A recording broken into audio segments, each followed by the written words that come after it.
দুটো প্রশ্ন এসেছে। আসসালামু আলাইকুম হুজুর, আপনার কাছে একটি প্রশ্ন। নায়েবে আমিরুল মুজাহিদিন বাক্যটি নিয়ে আহমদ শফি রহমতুল্লাহ আলী, বাবনগরী রহমতুল্লাহ আলী, আনসারি রহমতুল্লাহ আলী এবং মামুনুল হক দামত বারাকাতুহুম সহ শীর্ষস্থানীয় কোনো আলেম প্রশ্ন তুলেননি। সেখানে আপনার প্রশ্ন তোলাটা কতটুকু যুক্তিসঙ্গত জানালে উপকৃত হব। অনেক ঘাটাঘাটির পর জানতে পারলাম নির্বাচন আর গণতন্ত্র ভিন্ন। তাহলে আপনি কেন বারবার দুইটাকে মিশ্রিত করে ফিতনা ছড়াচ্ছেন, জানাবেন প্লিজ। জবাব সহজ। আমরা হজের আমিরকে হজের আমির বলতে কোনো দ্বিধা হবে? নামাজের ইমামকে নামাজের ইমাম বলতে কোনো দ্বিধা হবে? কিন্তু বেনামাজিকে নামাজের ইমাম বললে প্রশ্ন আসবে না? ইমামুল মুসলিমিনকে আমরা ইমাম বলবো, কোনো প্রশ্ন নাই। হিজবুত তাওহীদের যে ইমাম ওরা বানিয়ে রেখেছে তার ইমাম মানতে আমাদের সবার আপত্তি আসবে না? কেন? কারণ শরীয়তে প্রতিটা শব্দের এক একটা অর্থ আছে। সেই অর্থ ডিকশনারি দেখে আমরা ইসলাম শিখি নাই। ইসলাম শিখি কোরআন দেখে, ইসলাম শিখি হাদিস দেখে। কোরআন সুন্নাহ থেকেই আমরা হেদায়েতের আলো পাই। আল্লাহর নবী কোথাও বলেন নাই ডিকশনারি দেখে ইসলাম শেখো। বলেছেন সলাত মানে দোয়া। আমরা সলাত মানে দোয়া বুঝি না, আমরা সলাত মানে নামাজ বুঝি। জাকাত মানে লম্বা হওয়া, দীর্ঘ হওয়া, এই অর্থ আমরা বুঝি না। আমরা জাকাত মানে দান করা, বিশেষ এক দান করাকে বুঝি। একইভাবে হজ মানে ইচ্ছা করা।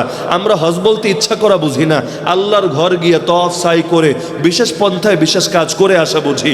তো প্রতিটা শব্দের ডিকশনারির একটা অর্থ থাকে, শাব্দিক একটা অর্থ থাকে। আমরা ইসলাম ডিকশনারি দেখে শিখি না, কোরআন হাদিস দেখে শিখি। তো জিহাদের অর্থ নাই? যদি বলেন নাই, তাহলে জিহাদ শব্দ আসলো কোত্থেকে? মোল্লারা বানাইছিল? আল্লাহ দেন নাই শব্দ, নবী দেন নাই। আচ্ছা, আল্লাহ এবং তার রাসূল কি ইসলামে কোনো অস্পষ্টতা রেখেছেন? বলেন না। ইসলাম পরিপূর্ণ না অপরিপূর্ণ? যদি পরিপূর্ণ হয়, ব্যাখ্যা আমি কোরআন থেকে নিব, ব্যাখ্যা আমি হাদিস থেকে নিব। যে কোনো হাদিসের কিতাব খুলেন, কিতাবুল জিহাদ বা জিহাদ অধ্যায়ে কোন হাদিসগুলো পান আমারে বলেন। জিহাদ অধ্যায়ে কি জিহাদের হাদিস পাওয়া যায়, না দাওয়াতের হাদিস পাওয়া যায়? এলেমের অধ্যায় পাওয়া যায়, এলেমের হাদিস পাওয়া যায়, আত্মশুদ্ধির হাদিস পাওয়া যায় না। এগুলোর জন্য আলাদা অধ্যায় আছে। দাওয়াত গুরুত্বপূর্ণ, ঠিক আছে। ইলম গুরুত্বপূর্ণ, ঠিক আছে। তাবলীগ গুরুত্বপূর্ণ, ঠিক আছে। জিহাদ গুরুত্বপূর্ণ, এটাও ঠিক আছে। প্রতিটার আলাদা মিনিং আছে, আলাদা প্রয়োগ ক্ষেত্র আছে, আলাদা আয়াত আছে, আলাদা হাদিস আছে।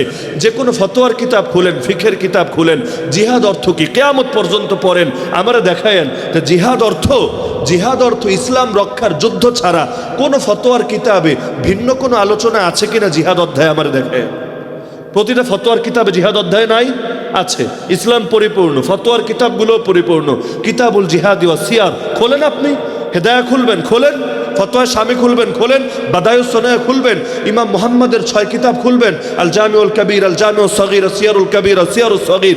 দুনিয়ার সব কিতাব খুলেন। ভিন্ন কিছু পেলে আমাকে দেখায়েন। তা আমিরুল মুজাহিদিন মানে কি? যিনি মুজাহিদদের আমির। মুজাহিদ কারে বলে? যে ইসলাম রক্ষার জন্য ইসলামের দুশমনদের বিরুদ্ধে লড়াই করে, তারাই তো মুজাহিদ বলে। এই অর্থ আমি বলি নাই, নবী বলেছেন।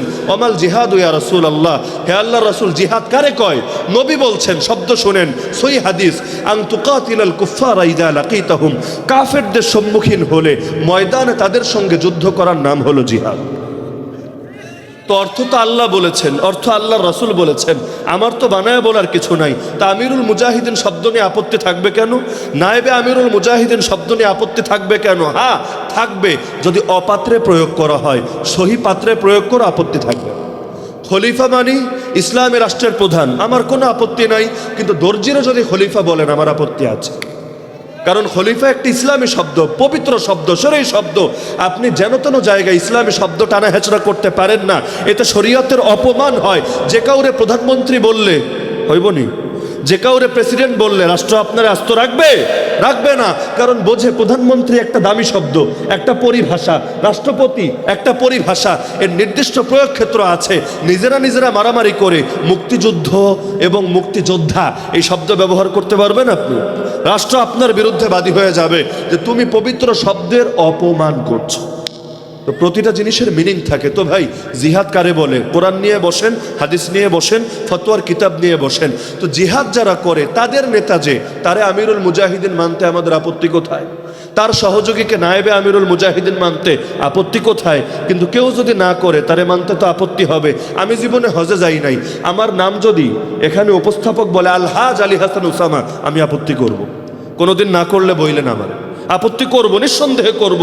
বেটা ফাজিল, আমি হজে যাই নাই, তোর হজের ফজিলত আমারে দিতে বলেছে কে? আমি যেটা করেছি পারলে সেটা বল, না হলে চুপ থাক। যেটা আমি হই নাই সেটা বলবি কিসের জন্য?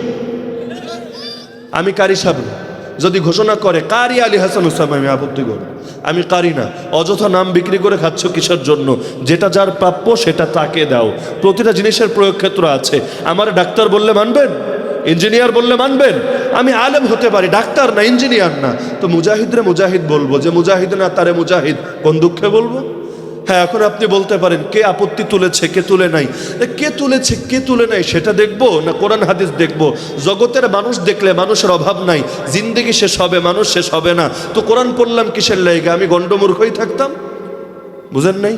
কোরআন পড়লাম কি লাইগা? কোরআনে কোনটা সঠিক এটাকে সঠিক মানবো এর লাইগাই তো। দ্বিতীয় প্রশ্ন করলো যে